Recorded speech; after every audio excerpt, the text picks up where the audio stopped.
Está começando mais um Ponto a Ponto, podcast da Pontual Comunicação. Eu sou Rafael Vasconcelos e aqui ao meu lado o nosso fundador, diretor da Pontual Comunicação, Alexandre Araújo. E aí, Alexandre? Muito bom a gente estar em mais um podcast mais aqui, um episódio, né? E hoje a gente vai falar de teologia e também de ciência de dados, é isso mesmo? E é com uma pessoa só. Uma pessoa só, sabe tudo isso. É, uma pessoa só. É um cara só que tá aqui com a gente. Aí. O João Hilder. Valeu, João. Cara. Valeu, Hilder. Prazer, obrigado aí pelo convite. Muito feliz de estar aqui com vocês aí. Nossa, cara, a gente te agradece muito estar aí. Inclusive, né, vamos começar aqui, né? Com certeza. Uma novidade, eu quero te dar um presente Aí. aqui da Pontual. Esperamos que você goste. O nosso bowl em cerâmica feito pela Ferbuço, que é uma amiga, uma parceira. Tá, e ela faz ela fez especialmente aqui pro programa. Esse é um bolzinho cerâmico. Você tem, é o único, tá, cara? Isso é feito à mão, tal. Nossa, e é muito legal, muito com bonito. muito carinho que a gente te Personalizado. aí pra você tomar os seus cafés, que eu sei que você gosta muito de café. É teólogo, cientista de dados e tá virando um barista. Barista, praticamente. Vamos lá, né? Queria fazer um curso, mas ainda não consegui. Aí, tá vendo? Mas Falta tempo, hein? Tá faltando tempo, mas eu gosto. Legal. Ô, João, vamos começar. Se apresenta um pouco pra gente, vai. De onde você veio? Conta um pouquinho da tua história, vai. Bom, eu me chamo João Hilder, né? Eu sou nascido lá em Volta Redonda, no Rio de Janeiro. Tava falando, né? Meus pais são de Itajubá, Minas Gerais, em que se casaram, foram pra Volta Redonda, né? Meu pai foi trabalhar na SSN, na empresa famosa lá. Em que se aposentaram e voltaram para Itajubá, Minas Gerais. Então, fiquei ali em Volta Redonda até minha adolescência, depois fui para Itajubá. Lá conheci a minha esposa hoje, né, a Mariana, que é amiga aqui do pessoal também. E em Itajubá eu fiz meus estudos. Então, lá tem a Universidade Federal de Itajubá, a Unifei. Lá, então, eu fiz uma faculdade, a graduação em Física, fiz um mestrado, fiz um doutorado. Depois, e sempre estudei teologia na igreja, em escolas, assim, que não eram mais de graduação mesmo. Aí vindo para São Paulo, que eu já fui migrando um pouco de área ali para a área de ciência de dados, fiz um MBA em ciência de dados ali na USP e algumas pós-graduações em teologia. Então hoje eu trabalho um pouco com essas áreas aí, né? Você se divide entre essas duas áreas, né? Sim. Teologia, que são bem diferentes, né? Sim. Tem até a própria física mesmo, né? Que eu estudava, às vezes tem bastante material de estudo sobre isso, né? Sobre ciência, religião, fé. É um assunto bem amplo que eu gosto de estudar. Hoje eu acabo focando mais em ciência de dados mesmo, né? Na empresa e teologia, tecnologia. Então, um pouco dessa mistura aí. E como é que tá esse mercado de ciência de dados? O que você diz pra gente? Como é que tá a atualidade? Tá fácil de arranjar emprego? É difícil? O que você vê com IA? Tem alguma coisa a ver? Tá influenciando? Dá um overview um pouco dessa ciência de dados. Hoje, ciência de dados é um mercado que está bem alta, sim. O pessoal que quer tá com muito emprego realmente. Eu sou uma pessoa que acabei entrando por causa disso, né? Eu sou da parte de física, então no doutorado de física ali, eu acabei começando a estudar tipo, programação, Python, alguns modelos, e eu nem sabia que existia uma área de ciência de dados exatamente para trabalhar.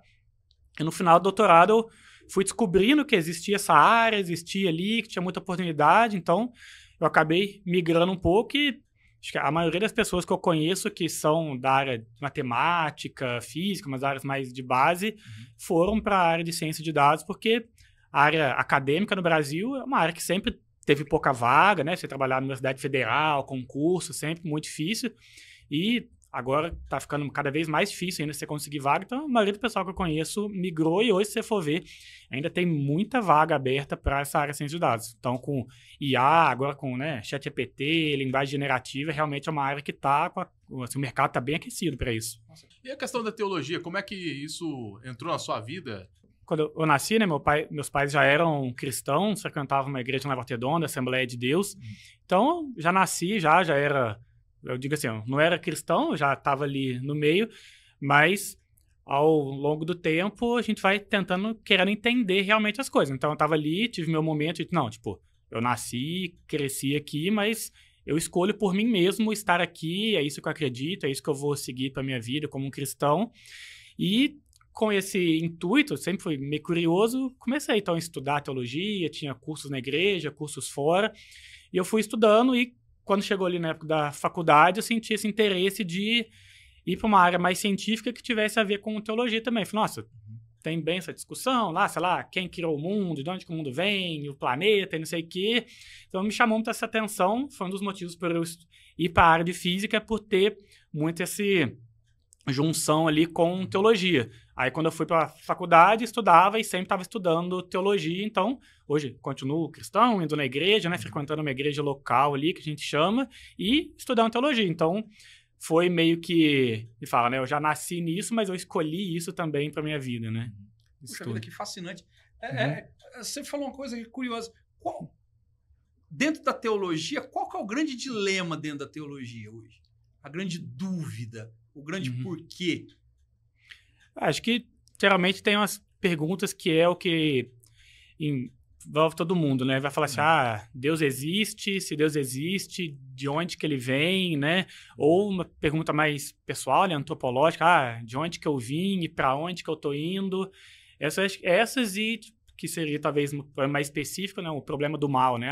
Se Deus existe, por que existe o mal no mundo? Se Deus é bom, por quê? Acho que essas geralmente as grandes perguntas que tem, mas principalmente de se Deus existe, onde que ele está, de onde que ele veio, de onde que o mundo veio, são geralmente as primeiras perguntas que as pessoas fazem, né? Quando está falando de teologia, ainda mais envolvendo ciência. E você tem um curso, né? Isso, sobre teologia, não é? Você atua, conta pra gente essa... Hoje eu atuo junto com uma faculdade, é uma faculdade que a igreja, eu sou da igreja, chama Zion Church, aqui de São Paulo, pastor Teófilo Hayashi, Júnior Hayashi, e eles têm um movimento também, que chama, é um movimento para-eclesiástico, que chama Movimento Dunamis. Esse Movimento Dunamis é um movimento que tem dentro das faculdades para ter aquele momento de buscar a Deus, evangelizar dentro das faculdades, e começou com isso, mas sempre teve essa ideia de eles terem a própria faculdade. Ou seja, eles não só... Então, você tem o movimento Dunamis em centenas de faculdades pelo Brasil, e não só ter esse movimento dentro das faculdades, mas ter sua própria faculdade, ter um ensino ali que tenha nessa ética, essa moral cristã. Então, faz uns 2 anos já, aí eles fundaram a faculdade, que é a Faculdade Dunamis.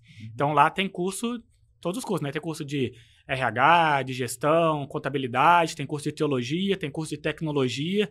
Então, hoje eu atuo ali como um dos professores do curso de teologia e também de tecnologia, né, pela minha formação.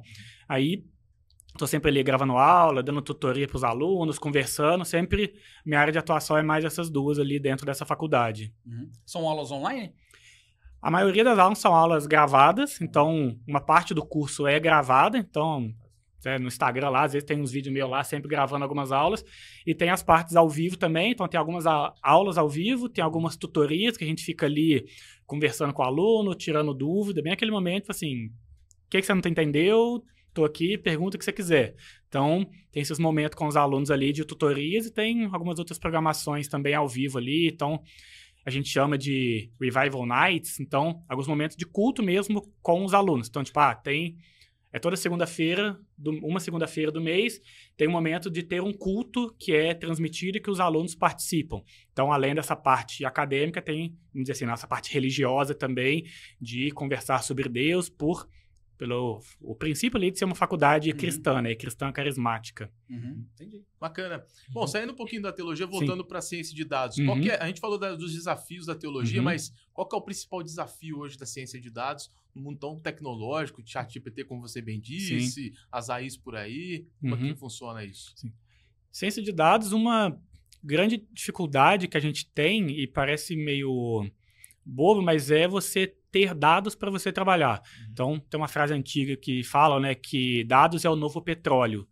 Porque se você tem petróleo, você vai conseguir produzir muita coisa. Só que se você achar petróleo, e ter petróleo de qualidade, que você consiga refinar e tudo mais. E com ciência de dados é a mesma coisa. Você pode ter ChatGPT, você pode ter o esquema que for, você pode ter a arquitetura que for, o programa que for. Se você não tiver dado, né, se você não tiver informação, você não consegue trabalhar. Então, às vezes, vou numa empresa lá, vou aplicar um negócio, um sistema muito avançado, um modelo de machine learning muito avançado. Tem uma empresa de vendas. Aí você chega lá e fala, que informação que você tem dos seus produtos nos últimos 3 meses ali que você vendeu? Não tem, a gente só vende. E informação dos seus funcionários? O que você tem? Não tenho. Ou, tem uma informação que eu anoto aqui num papel, tem outra que está no Excel aqui, tem outra que está lá. Aí fala, então, a ciência de dados vai conseguir ajudar, mas de uma maneira muito mais simples, né? Muito mais reclusa ali. Então, tipo, não adianta eu querer, né? Tipo, pegar um míssil e matar uma formiga. Tipo, se eu tenho um modelo muito complexo, eu preciso ter muitos dados para aplicar aquele modelo complexo. Então, à medida que você vai tendo mais dados e mais informação, você vai exigindo modelos, mais arquitetura, aí você vai ter que pegar, né, o sistema em cloud, vou contratar lá Google, Microsoft, AWS, aí você vai tendo mais investimento para poder ter realmente muito mais retorno. Mas o grande desafio das empresas, principalmente empresa que está começando, é você ter os dados e conseguir estruturar isso. Se você tem os dados e estrutura, que a gente fala, né? A parte de chegar com um modelo e tal é fácil. O difícil é você ter a casa arrumada para poder aplicar isso. Entendi. Nossa, um trabalho extenso, árduo, né? Sim. Difícil, né? Assim, para você arrumar essa casa, leva muito tempo, então. Sim, geralmente a gente até tem nomes específicos para essa, que a gente até chama que são profissões. Então, tem o engenheiro de dados, tem o cientista de dados e tem um que chama analista de dados. O engenheiro de dados é aquele que vai cuidar de toda essa parte. Então, de onde eu estou pegando essa informação? Estou pegando informação de logística, eu tenho que pegar lá do correio para saber, para calcular o frete, e tem que fazer uma cotação do dólar, eu pego essa informação lá da B3, de algum lugar, tipo, de onde eu estou pegando essas informações, como que eu estou puxando tudo isso, onde eu estou colocando tudo isso, como que eu vou ter acesso a tudo isso. Isso tudo quem faz é o engenheiro de dados. É uma profissão também que vai pegar essa parte um pouco mais de organização. É como se fosse uma empresa, você tem lá a matéria-prima, né? De onde que vem a matéria-prima para você produzir. Isso tudo quem faz é o engenheiro. Aí depois o cientista, a gente fala que a gente pega o filé mignon. Ou seja, tá toda a matéria-prima aqui, tá o meu container aqui com tudo. Então, agora eu vou produzir algum produto. O produto tem que ter toda a matéria-prima lá. Então, tanto que você tem produção, quanto maior for a empresa, maior for a dificuldade, você tem coisas mais específicas. Então, dentro da engenharia de dados, você vai ter várias profissões ali dentro. Um cuida só da parte de pegar o dado, outro cuida só da parte de organizar, outro cuida só da parte de limpar. Porque quanto maior for a empresa, maior for o número de dados, você vai ter que ter pessoas específicas olhando para cada parte, que seria uma cadeia de suprimento mesmo. Cada pessoa olhando para cada parte da cadeia de suprimento até chegar no final, que seria o analista de dados. Ou seja, o cientista de dados vai, faz todo o modelo, desenvolve ali e chega numa resposta. Como é que eu vou apresentar isso lá para a empresa? Aí tem que ter alguém que vai pegar todos esses resultados e vai colocar lá numa apresentação para a gente mostrar, num gráfico, num dashboard, né? Isso já quem faz é um analista de dados. Então, você tem toda uma cadeia ali e por isso que eu falo, você tem muita profissão que foi surgindo e um mercado muito aquecido hoje com isso. E quem é referência em dados hoje? Que empresa ou país que você diz, porra, esses caras estão no top de uso da ciência de dados? A gente poderia dizer que é essas empresas maiores mesmo. Né? Você vai pegar a Amazon com o que eles entregam, tipo assim, a velocidade que eles entregam, toda a tecnologia que eles têm por trás, toda a arquitetura de dados que eles têm. O próprio Spotify é uma empresa referência. Spotify? Olha só.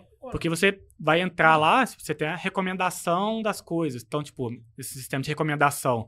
Você tem Spotify, Netflix, porque eles estão te propondo algo para você assistir e a ideia é que você fique lá o máximo de tempo possível. Sim. Então, e quanto mais tempo você gasta, se ele está te oferecendo um produto ali que você gosta, isso é porque o algoritmo deles está funcionando. Se eu não me engano, o Spotify gasta ali, acho que em termos de 5 minutos para conseguir entender o seu perfil. Você entrou lá, começou a escutar uma música, não sei o quê, passou, fez lá. Essa não, essa sim, não sei o quê. Ele, já peguei o perfil dessa pessoa aqui já. E isso ele começa a mandar música, ou Netflix, o próprio Instagram também é um... Tem um filtro, né? É um case ali que sempre fala lá, o algoritmo do Instagram, o algoritmo, né? Você vê um vídeo ali, daqui a pouco só começa a aparecer vídeo daquele ali. Aí você não começou a ver, daqui a pouco ele já começa a mudar. Então, cada página de cada pessoa é diferente. Isso é sistema de recomendação que eles usam, que é absurdo, né? A rapidez, a velocidade e o quanto que eles conseguem te entregar. Tem até aquela questão, aquela máxima, né? A gente estava até conversando sobre isso no caminho. Então, assim, às vezes eu falo, meu celular, ele me mostra. Isso Sim. faz parte da ciência de dados? Isso faz parte do algoritmo? Tem relação? Não tem? Sim, Tem. faz. Ciência de dados ela é bem ampla, então vai envolver desde você analisar dados numéricos. Então, eu tenho vendas, eu tenho aqui um número e eu estou calculando e cheguei no resultado. Tem a parte de analisar imagens. Então, você viu uma imagem, ele gosta desse tipo de imagem, gosta desse tipo, ou reconhecimento facial, isso é ciência de dados também. A parte de analisar som. Então, você está escutando uma música ou a parte de... Tipo, você escutou uma música.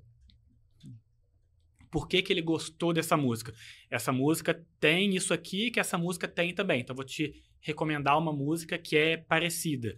Ou a transcrição. Transcrição vai entrar em ciência de dados. Então, às vezes... Agora, acho que ontem eu vi lá aqui no WhatsApp, na própria conversa, já está com essa opção de alguém manda o áudio transcrever. Isso, eu uso muito. Então, porque é muito alto, que aí já é ciência de dados envolvida.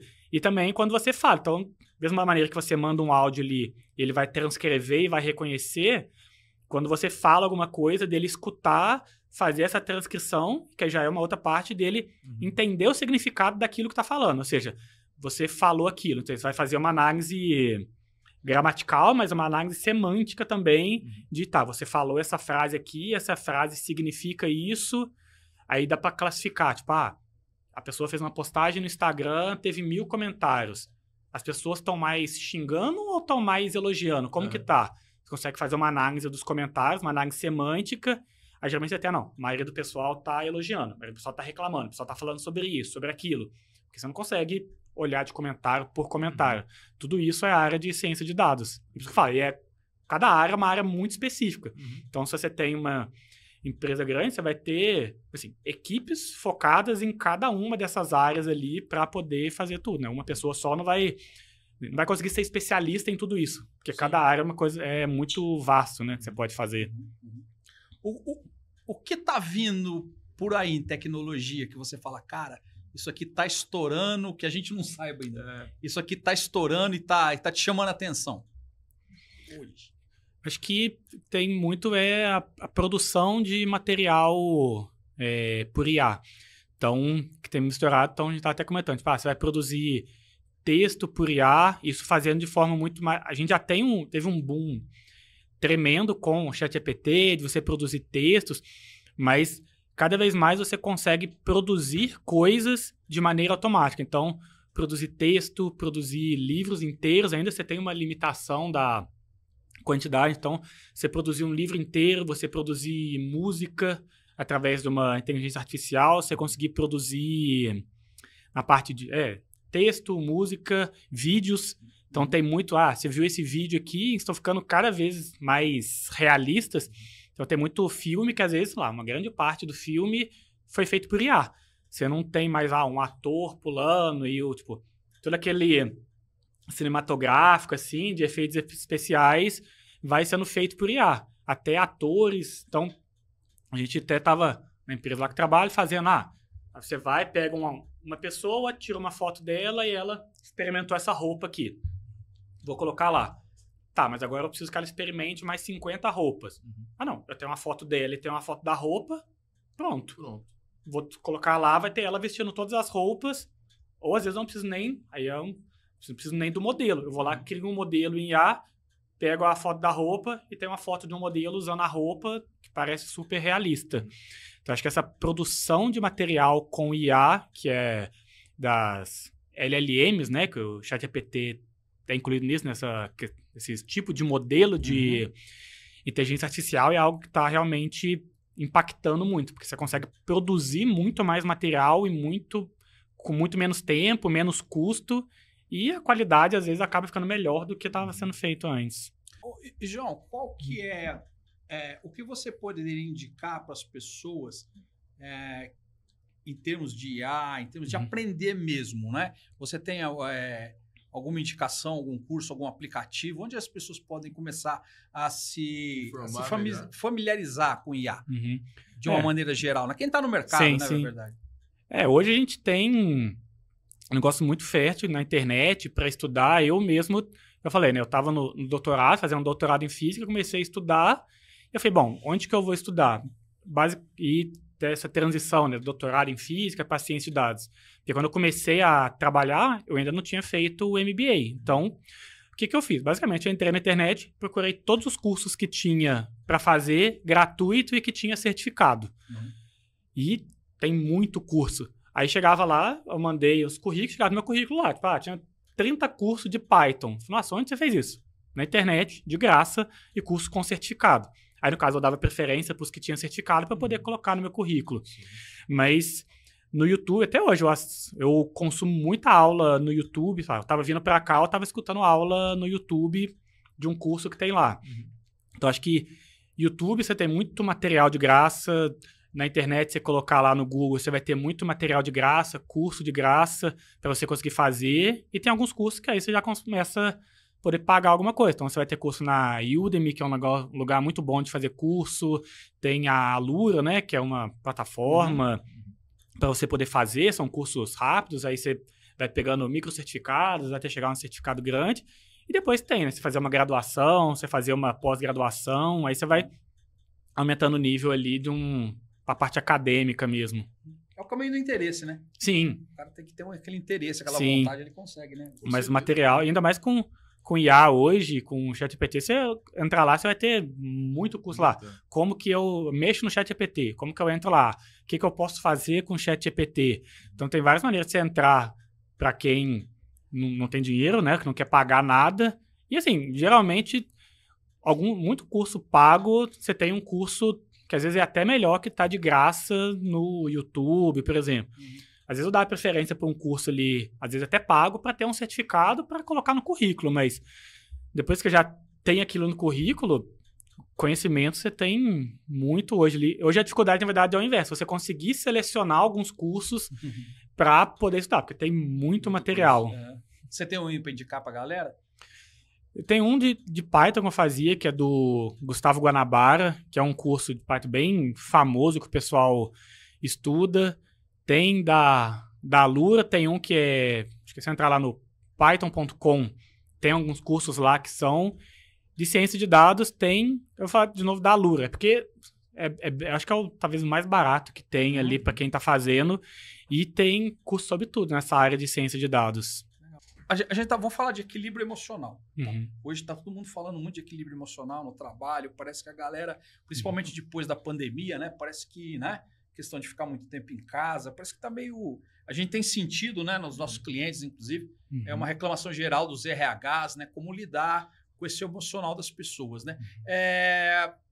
A fé pode ajudar nesse equilíbrio? Você acha que uma pessoa que pratica a fé, né? Vamos pensar assim, ela tem uma chance maior de sair desse sufoco mental que está hoje? Sim. Você acredita nisso? Sim. Tem até alguns estudos que vão falar sobre isso, sobre pessoas que têm uma fé e estão ali em alguma comunidade, porque a gente, né, como cristão ou alguém que acredita em Deus, tem toda a parte de fé, de acreditar, não existe um ser sobrenatural, existe um mundo sobrenatural, existe algo, né? Tudo isso é realidade. Mas existe uma parte psicológica também. E mesmo quando você vai estudar, tem alguns estudos que falam assim, a pessoa está indo numa igreja todo final de semana. Isso vai gerar um impacto para a pessoa psicologicamente, porque o que às vezes acontece psicologicamente, a pessoa pode estar numa fé, e isso pode estar lá, estou num grupo de xadrez que eu vou no final de semana, eu tenho lá o clube dos motoqueiros, ou seja, esse ajuntamento de pessoas ali, de você estar com um grupo que tem o mesmo objetivo, que tem a mesma, né, visão de vida e tal, isso psicologicamente já gera um benefício para a pessoa. Ou seja, você estar entre amigos ali buscando algo, tendo aquele tempo em comunidade, tendo aquele tempo. Então, muitas vezes vão falar, hoje está muito comum, o pessoal vai final de semana, vai ter um grupo de corrida, né? Tem um grupo de lazer. Então, qualquer grupo que você for montar, né, essa ideia meio que tribal, isso vai gerar um benefício psicológico e emocional para a pessoa. Olhando do lado psicológico, o grupo, né, religioso, a igreja, funciona também como um desses grupos. Ou seja, você vai estar ali, vocês têm a mesma visão de vida, têm o mesmo objetivo, têm a mesma fé, vocês estão juntando. Quando um está passando dificuldade, o outro está ajudando, você tem ali amigos, né? E isso psicologicamente acaba ajudando. A questão da fé, a gente, pela fé, acredita que isso tem uma parte espiritual também. Ou seja, você está ali, né, acredita, né? Deus nos ajuda, Deus nos abençoa, você está buscando a fé. Então, pelo próprio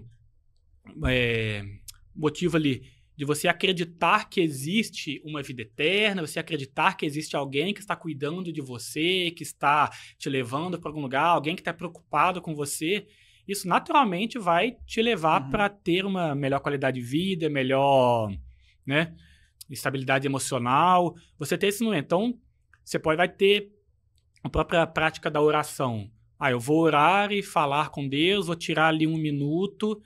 Se você for olhar humanamente falando, isso vai ser muito parecido com você fazer uma meditação. Ou seja, uma meditação, e se você for olhar psicologia vai falar, não, você tem que tirar um tempo para ficar tranquilo, em silêncio, para tirar, né, os ruídos da cabeça. Ou seja, isso tem a sua parte psicológica. A gente acredita que a vida cristã, uma vida com Deus, não é só algo totalmente espiritual. Tem um impacto humano e tem uma área humana também que vai gerar um impacto. Ou seja, você ter um tempo de oração, você acredita que existe um benefício espiritual com isso, mas isso te traz um benefício físico também, né? Que a gente vai poder comprovar com meditação, com outras coisas. Você ter um tempo de leitura. Você precisa ler a Bíblia e estudar. Se for olhar humanamente, é uma pessoa que está lendo um livro. E qualquer pessoa vai falar, não, você está trabalhado, está correndo, né? Está ali muito agitado. Não, você tem que parar, você tem que ler, você tem que estudar. Isso, naturalmente, já te traz um benefício.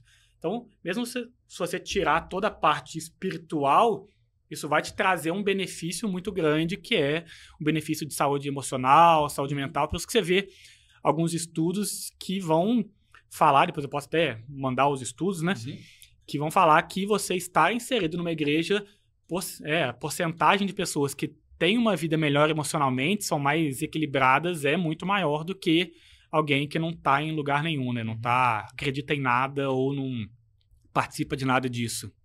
E questão de diversidade religiosa, teológica, como é que isso funciona no ambiente de trabalho? Você acha que tem como as duas coisas conversarem sem conflitos? Aquelas pessoas que não acreditam, as pessoas que acreditam dentro do ambiente de trabalho? Como você vê isso? Sim, tem. E é uma das visões, né? A gente como cristão, né, acredita que a gente é cristão 100%. Ou seja, eu sou cristão em todos os momentos da minha vida. Então, geralmente a gente fala que não existe essa diferenciação entre o que é sagrado e o que não é sagrado. Ou seja, a minha vida de devoção a Deus não é só quando eu estou na igreja.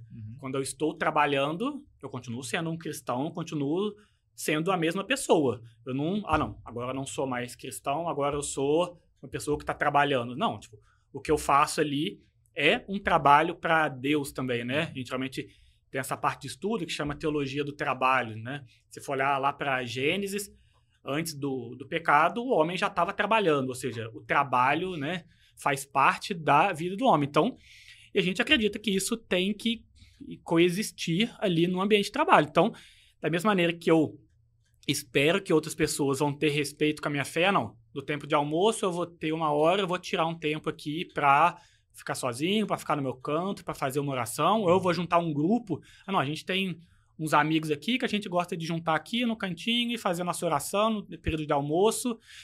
Da mesma maneira que a gente acredita e acha que pode ter esse espaço, outras pessoas podem ter também. Então, qualquer maneira de preconceito, seja religioso, racial, não faz sentido pela própria definição de fé e definição do que a gente fala. E às vezes a gente, como cristão, fala, não, as pessoas têm que respeitar a gente. Muitas vezes a gente sabe que os cristãos vão ser a pessoa que não respeita tanto.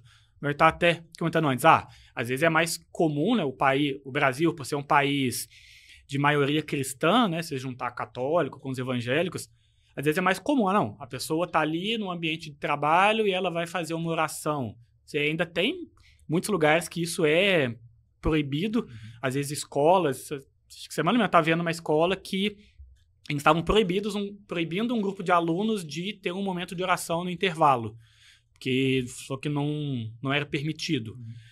Aí falou, nossa, é um absurdo, né? Porque o Brasil é um país cristão. Mas a gente vai falar, e se a pessoa da Umbanda, de um Candomblé, quiser fazer alguma coisa ali no intervalo? O quanto que a gente precisa ser respeitoso com isso?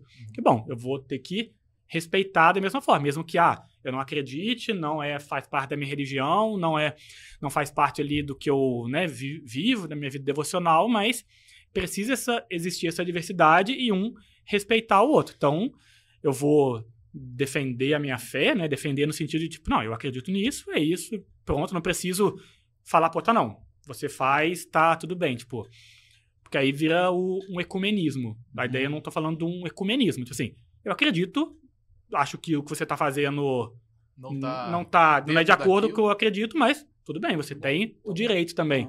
Então, acho que essa liberdade não vem de, tipo, eu concordar com o que você está fazendo. Posso não concordar, mas você tem o direito de fazer também aquilo. Conta pra gente, você tava no carnaval, eu sei que o Instagram acaba fazendo isso, né? Revelando isso, mas você tava no carnaval na Ilha do Marajó. Sim. Não é isso? Você não foi pular carnaval. Conta pra gente, o que você tava fazendo lá, cara? Sim. Lá na nossa igreja lá, né, a gente tem alguns projetos missionários que a gente faz lá, e o movimento Dunamis, né, que é o que criou a faculdade, ele tem também um instituto que chama Instituto Akashi. Esse Instituto Akashi tem uma base missionária lá no Vale do Ribeira, que é aqui perto de São Paulo, e na Ilha do Marajó. Desde 2018, eu acho, eles já têm algumas viagens que fazem para lá, que é esse projeto missionário. Porque a Ilha do Marajó, ela tem o pior IDH do Brasil. É um lugar realmente muito pobre, muito necessitado. E lá tem um índice de abuso infantil muito grande. Então, tem muitas histórias e muitas denúncias. É muito forte lá essa parte de abuso infantil. Então, a ideia é, e cada vez está diminuindo o intervalo dessas viagens, então vai 1, 2 vezes por ano. Agora eles conseguiram comprar um terreno lá, já tem missionários morando lá, vão construir coisas lá, e a ideia é estar indo cada vez mais lá para poder prestar um atendimento e realmente mudar um pouco dessa realidade, dessa cultura lá. Então a gente foi aí geralmente pro pessoal lá que é na igreja, né, que não trabalha ali como na igreja, eu tenho meus trabalhos fora, eles fazem algumas viagens no carnaval, que é onde o pessoal consegue um tempo para poder ir. Aí eu fui lá e a viagem é uma viagem bem, bem longa, né? Então a gente pega um avião, vai até Belém do Pará. De Belém do Pará a gente pega um barco e viaja ali umas 22 horas de barco. Caraca! Para chegar na Ilha do Marajó. Aí, depois dessa viagem de 22 horas, a gente chega lá, a base principal fica na cidade que chama Portel, que é lá na Ilha do Marajó. E a gente vai com um atendimento. Então a gente foi com uma equipe de médicos, dentistas, psicólogos, tinha pediatra e mais a galera, eu também, né, tava ali no sul da área médica para ajudar no que precisasse.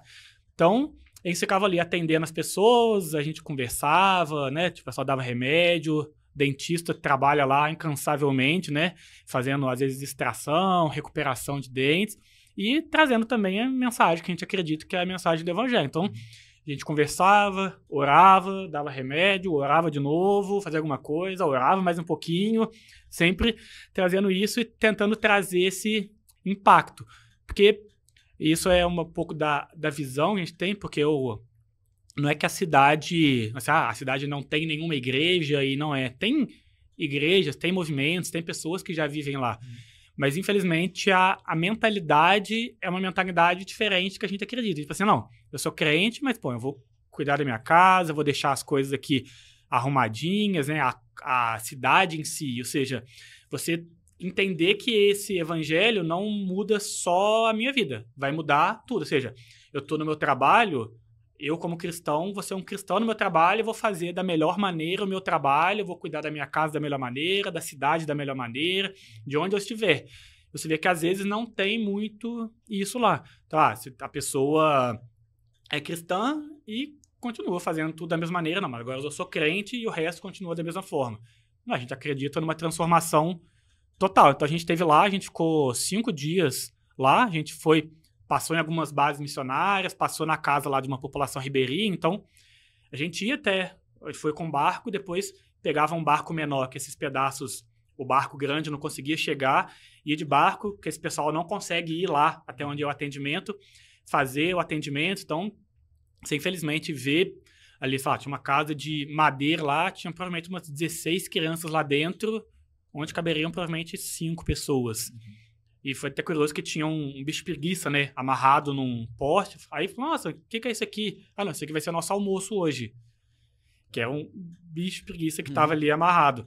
Você vê que realmente é muito pobre ali, tinha alguns ali, os lugares específicos, falaram, não, aqui às vezes acontece algo que o pessoal vem e tem um abuso, alguma coisa. Então, infelizmente, é uma realidade muito presente lá que a igreja, né, um movimento, está indo e recebeu esse encargo, né, acho que acredito que Deus deu esse encargo para a igreja para um lugar assim, o pessoal de São Paulo está indo para ele no Marajó, no Pará, fazendo toda essa viagem, e a gente acredita que Deus que direcionou o pessoal para isso. Então, cada vez menos está diminuindo isso, a gente tenta ir, né, a gente não trabalha como missionário, né, não trabalho na parte de saúde, mas a igreja sempre está lá e é uma experiência, assim, transformadora. Você vê, que fala, a teologia na prática. Ah, estou estudando sobre Deus, estou estudando de onde que veio o mundo, de onde vem Deus. Você chega lá,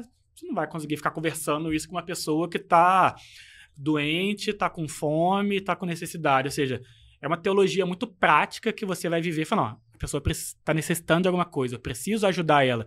Todo aquele estudo que eu faço, vou estudar o grego, o hebraico, assim, agora não vai fazer tanta diferença para essa pessoa. Ou seja, é uma parte muito mais profunda de amor ao próximo. Não, eu estudo, eu tenho minha parte com Deus, mas assim, eu preciso viver isso de forma prática, de amar a pessoa, amar ao próximo, me doar por essa pessoa, né?